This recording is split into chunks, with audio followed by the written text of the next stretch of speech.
Alright, this week we're going to talk about Ambrette Seeds, Musk Mallow.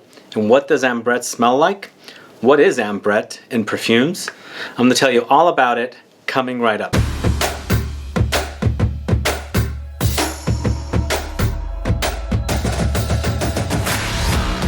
Thanks so much for tuning in. This is Sebastian with Smelling Great Fragrance Reviews.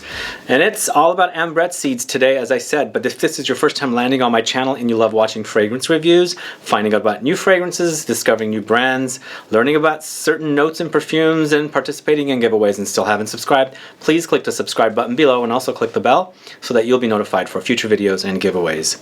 And if you have any ideas for videos for the future for me to do, I do have an email you can send me questions to. It's LFSGQuestions@gmail.com. You can send it there and I look through those questions. Sometimes I answer, sometimes I don't. Depending on the topics that I want to cover, I will do a kind of a consensus of what I've received questions about mostly, and then do the videos about it. Eventually we'll get done with all the questions. I'm not sure how fast it's going to take. I'm going to be doing these kind of videos once a week, among other videos, reviews and lists and comparisons and things like that. And again, today it's all about Ambrette. Last week we did Ambroxan. If you haven't watched that video yet and you're curious to learn about Ambroxan, I do have a link in the info box. Do click that and go there. And I will also create a playlist of all the glossary terms in perfumes.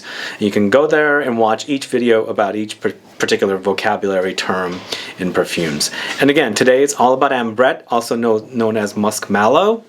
But before we learn about Ambrette, I guess if you are into men's fragrances, or you know anything about men's fragrances, you probably have already smelled Ambrette. And one of the more popular fragrances in the men's designer collection of fragrances is from the House of Chanel, which features Ambrette in EGOISTE right here. So if you already know EGOISTE and have smelled it and worn it, you probably already kind of know how Ambrette smells, because even though this is about sandalwood and rose, there's a very big Ambrette note in it, Ambrette seed note, Musk Mallow, and it gives the fragrance its kind of unique characteristics because of this musky note of Ambrette seeds. And also, I do have a separate video where I compared this to DIOR's SANTAL Noir, and in that video I speak a lot about Ambrette seeds and what they are like, or what they are all about. But today we're going to talk about Ambrette. We're not going to talk a lot about these fragrances, but I'm also going to highlight 5 Ambrette dominant fragrances after we find out what Ambrette is all about. So stick around till the end. This is a longer video, obviously, but we're going to learn all about Ambrette. And this is one of my favorite notes because it's again a musky note. It's a great note. I love it, and it's just a very, very exciting note for me, and I love fragrances that feature this note. Anyway, Ambrette, again, is also known as Musk Mallow, but Ambrette is a seed taken from a type of hibiscus flower. It's quite a large flower. It's yellow. It also has a very deep and dark purplish and pink center. The seeds of Ambrette are what's used to replace the usage of real deer musk. The experience of Ambrette is a very vegetal, skin-like musk experience. But be warned, Ambrette is much more subtle when compared to real deer musk, so it has its own unique characteristics. And also, it's less animalic compared to real deer musk. And it does have animalic facets, but when combined with certain notes, it brings out some of the more animalic facets, but I don't get as much animalic facets or qualities with Ambrette as I do with real deer musk. I personally love Ambrette Seeds subtleties, and hence why I love this particular note. So what does Ambrette smell like? So with Ambrette, I get a very medicinal, slightly metallic, fruity, boozy, musky experience. And that's coming from the Ambrette Seeds. I'm hooked with this note. I love this note. It's quite a phenomenal smell as a note in fragrances. Apparently, also, it's expensive. I didn't know it was expensive. I thought since they're seeds, they could be like really inexpensively used in perfumes, but according to my research, they are expensive, and there are synthetic versions of Ambrette, and one of them is called AMBRETTOLIDE, which I have smelled in my travels as well, and I love the way AMBRETTOLIDE smells. So the fragrances that we're going to talk about today I'm not sure if they're using Ambrettolide or Ambrette, but according to my research, it does say Ambrette. Some of them are called Ambrette, and the name of the fragrance. But as a note, this is an amazing note, phenomenal note. Now, go and check out the video, as I said, comparing Egoiste with Santal Noir. Now, going back to Santal Noir, when I bought it last year, I thought it reminded me of a fragrance and I couldn't pinpoint it. But the fragrance has notes of sandalwood, rose, and also Ambrette. And Ambrette is again used for musky, replacement of musk, the real musk. And with this one, I got lots of fruitiness, like it's a very fruity experience. There's also this boozy facet with the fragrance, along with the sandalwood and also with the rose in here. It also reminds me a lot of Egoiste.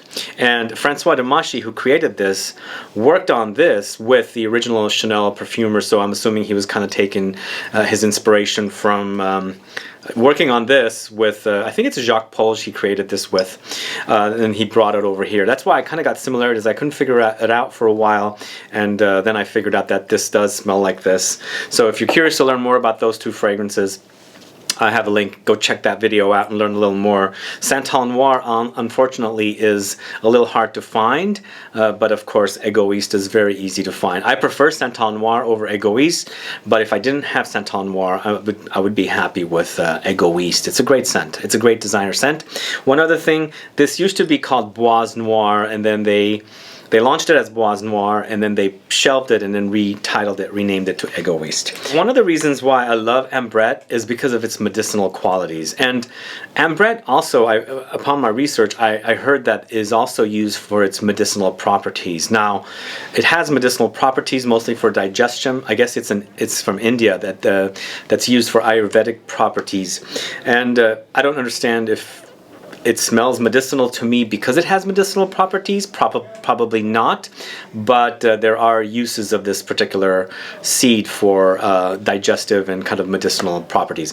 But as a note, I really love it, the way it smells, especially because it reminds me sometimes of like a pill box. And when I'm saying pill box, like, you know, open up vitamins or something, medicine chest, things like that. When I was young, I thought this reminded me of medicine for some odd reason, and it kind of does still when you smell it. It has a weird medicinal kind of a smell, which I like, but at that time I was thinking, God, why am I smelling medicine chest or a pill box or something? Same with this one. But the one that really got me into really enjoying Ambrette is this particular fragrance here, Chanel number 19. I'm sorry, not 19, this is Chanel number 18. They got so many different numbers. Number 18 and number 19 are completely different. Number 18 is in the Les Exclusives collection. Number 19 is not. But this is a phenomenal fragrance. This is absolutely amazing. So this is what really kickstarted my real obsession with Ambrette. Now this one has notes of Ambrette. There's fruity notes, there's iris, woody notes, and floral notes. And this one, to me, is the most medicinal out of all of them. Like, this literally smells like a medicine chest. Like, to open up, if you, I've been to like a grandparent's house and their closet and things like that when I was young, and I'd open up their, you know, closet or something, or their cabinets, and you can smell medicine. It kind of reminds me of that. And it's not because of that I like it. I like it because when I wear it, it starts off smelling very medicinal, and then the fruity and boozy facets come through. These really unique qualities of the fragrance come through because of those fruitiness and the booziness, and it just makes for an interesting fragrance. But it is a very musky fragrance, and it's a to die for fragrance. This is one of my major obsessions, and it really wears very sexy because of that musk from the Ambrette, and it's an underrated one from this house as well. In fact, not a lot of people talk about this one. It rocks. It's an awesome scent. And get this, it hints at this one a little bit because I think there's little amounts of Ambrette here and big amounts of it here, and sometimes it reminds me of one another. And of course, it also reminds me of Santal Noir. I mean, the medicinal qualities of that Ambrette seed is definitely here. But in this fragrance, and out of all 5 of the other fragrances I'm going to talk about, this one is the most amped up experience with the Ambrette. It's really, really strong. It's really, really pungent. It's really, really medicinal, but it's also very, very musky. It's very fruity and boozy. It's to die for. It's a great, great scent. And this is what really got me interested in Ambrette, and I love this note. But as I said, I've been wearing Ambrette since the late 80s because of EGOISTE. Anyway, Chanel number 18, please try it out. It's from the Less Exclusives collection. It has a huge cloud. Where little amounts of it, it rocks. It really, really stands out as an awesome scent, focusing on Ambrette. So that is number 18. Now there's a fragrance from the house of Le Labo called Ambrette 9, this one right here, which also hints at number 18. It reminds me of number 18 because this is all about Ambrette, and number 18 is all about Ambrette as well. But this one is more subdued. It's not as loud as number 18. Number 18 is big. It's a massive cloud, big projection. This one is not as much. It's very, very calm. It's more like a skin scent musk, but still has some projection and things like that, but it doesn't scream as loud as the Chanel. Ambrette 9 has notes of Ambrette, fruity notes, musk, lemons, aldehydes, amber. So it has a little unique twist to it with the lemons, aldehydes, and amber, but mostly it smells to me like Chanel number 18, but a toned down version of it. And this is a unique scent. It's a great scent. It's musky. It's when I want this, and I don't want its large cloud, its huge massive cloud. I want more subtle, even though as I mentioned earlier, Ambrette has subtle, it's a subtle musky experience. In the Chanel number 18, it's amped up. It's really, really amped up, and I think what's giving it the big cloud is the iris in here. It gives it a powdery cloud mixed in with the Ambrette and fruity notes. So I think that's what causes it there. Here though, as I said, it's much more subtle. It's a calmer fragrance. With this one you can get away with wearing it to work. Still control your sprays, but it's a lot quieter, calmer, and more of a skin scent. I think they're just two different unique monsters. I don't want to call them monsters. Unique wearing experiences. They're just completely different, even though they're focusing on mostly the similar types of notes, and of course main focus of Ambrette. So Ambrette 9 is a great one for you to check out. Good fragrance. I think the price point might not be as good as this. This retails for a 200 ml bottle for $250. At last check it was $250 plus tax. It might even be raised a little higher now. I don't know if it's gone up to $260 yet. This is 100 ml for $275. So you do the math in the per mils, but it depends on what you want. If you like it louder, definitely go with that Chanel because it's definitely louder, and I love that about it. But if you want it calmer, the Ambrette 9 should do the trick for you. So this next one is from a new house that I haven't spoken much about, but I discovered them late last year in Florence at Pitti. It's Atelier MATERI, and this is called Peau d'Ambrette, this one right here. This is a beautiful, beautiful scent. It says Peau d'Ambrette. Peau means skin. We have another fragrance here that's in this collection, also focusing on Ambrette and musk, using the word Peau. But this one is Ambrette skin to me. That's what it translates to. But when I smelled this one at that time, I was already like really obsessed with Ambrette, not Amber, and really enjoyed this note. It's actually been a couple of years now that I'm enjoying this note. It's just a really major obsession. Because of my obsession with musks, it really got me excited to, you know, really delve into the Ambrette note. But when I smelled this and I started wearing it, I was obsessed with the way it smells. It's not as calm as the Ambrette 9 from Le Labo, but it's also not as big and cloudy as the Chanel number 18. It's sort of in the middle. In fact, I prefer this as a smell over the Le Labo. It's just sexy as hell. It doesn't have that projection and cloud like the Chanel does, but it has the sexiness factor amped up higher. So if you like it sexy and you like it musky, then definitely Atelier MATERI's Peau d'Ambrette is going to do it for you. Just, I kid you not, if you like this note, you might definitely check this out, because this one also hints at the next one I'm going to talk to you about in a bit. But let me tell you the notes here. We've got Ambrette, of course. It's called Peau d'Ambrette. You've got sandalwood here. Hey, sandalwood is in here, and also in here. And then we've got Angelica, Musk, Ginger, Mandarin, and Ambroxan. But boy, it's an intoxicating and sexy, musky scent. It's to die for. I love it. In fact, when I smelled it there, I was like, I need to get a bottle of this fragrance with the brand. And I said, it is so good. It's so good. I definitely want to talk to you guys, to my audience about it. I want to educate my audience about Ambrette because it's a unique note that people should discover if they haven't already. But as I said earlier on, if you've been wearing fragrances all along, you probably have smelled Ambrette. It's in here. So all of these fragrances that I'm talking to you about, even the ones that I'm not highlighting, like the EGOISTE and the SANTAL NOIR, kind of in the same ballpark with the Ambrette, and they're all kind of like taking and leaving notes behind. As I said, this one has a sandalwood like the EGOISTE and SANTAL NOIR. So, but then this one kind of reminds me of the next fragrance we're going to talk about. But this one, boy, it wears a little loud, not too loud, just the right amount of loudness, just the right amount of sexiness, and just the right amount of muskiness. Definitely one for you to try. Look them up. They are sold at Jovoy in Paris, but a house that is going to be doing some great things, and their bottles are really awesome as well, and this cap is really amazing. Stay tuned for the weekend. I have another one of their fragrances that I'm going to feature in another video, but for now, Atelier MATERI Peau d'Ambrette is amazing. Check it out.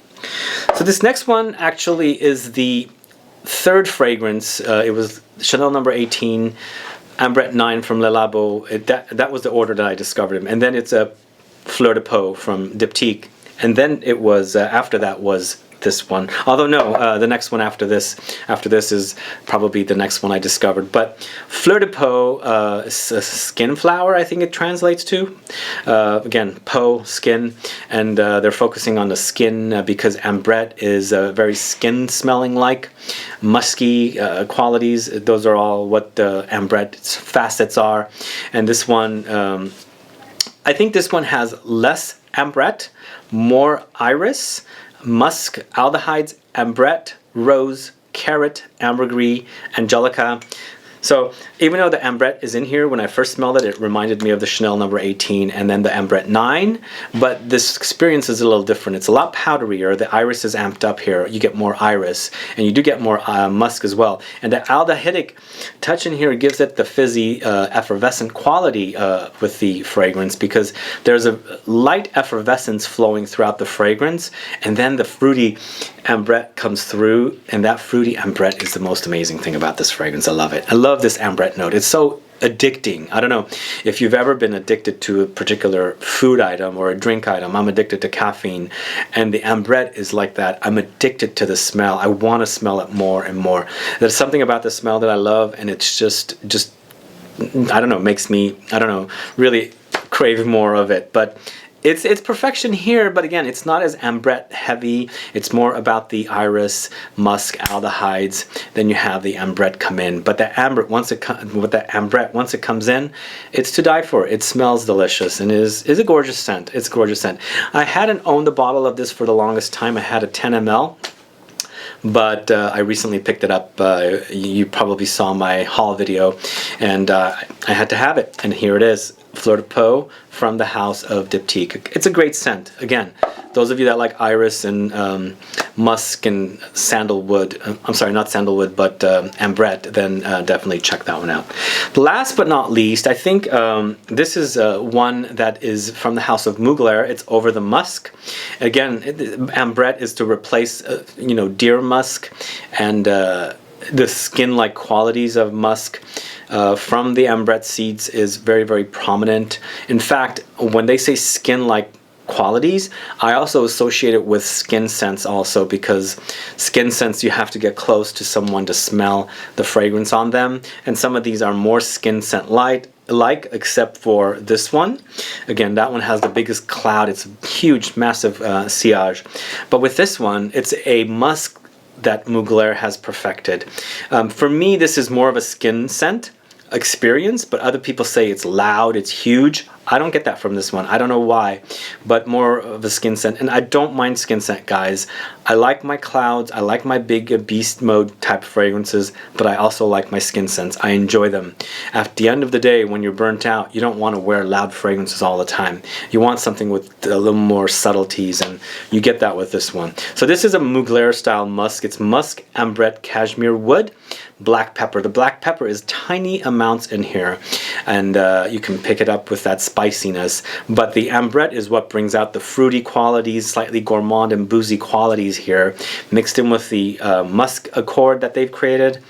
It's delicious. It's absolutely delicious, and a great scent. Again, for me, it's a skin scent. I don't know what you guys experience with this one. I don't know if you've tried it or not. If you have, let me know what kind of experience you do get with over the musk, because as I said, other people tell me it's more of a beast on them. For me, it's a skin scent. It perhaps maybe because it's a skin scent for me, because I get a anosmic to it because it's loud.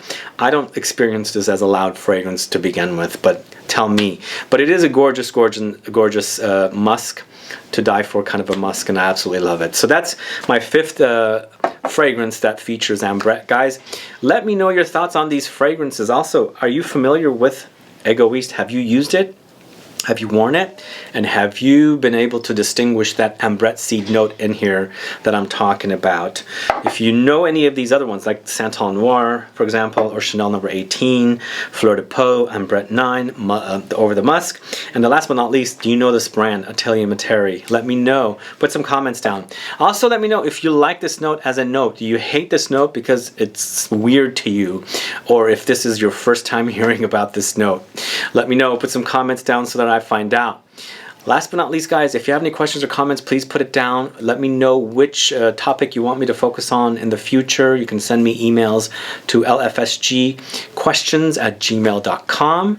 Send that to me, and then I will pick and choose what topics I want to focus on in the future, and eventually get to yours. Other than that, thanks so much for watching today. Please like this video. Please share it. Follow me on Facebook, Twitter, and Instagram, and I'll be back with more videos very soon. Have a good one. Goodbye.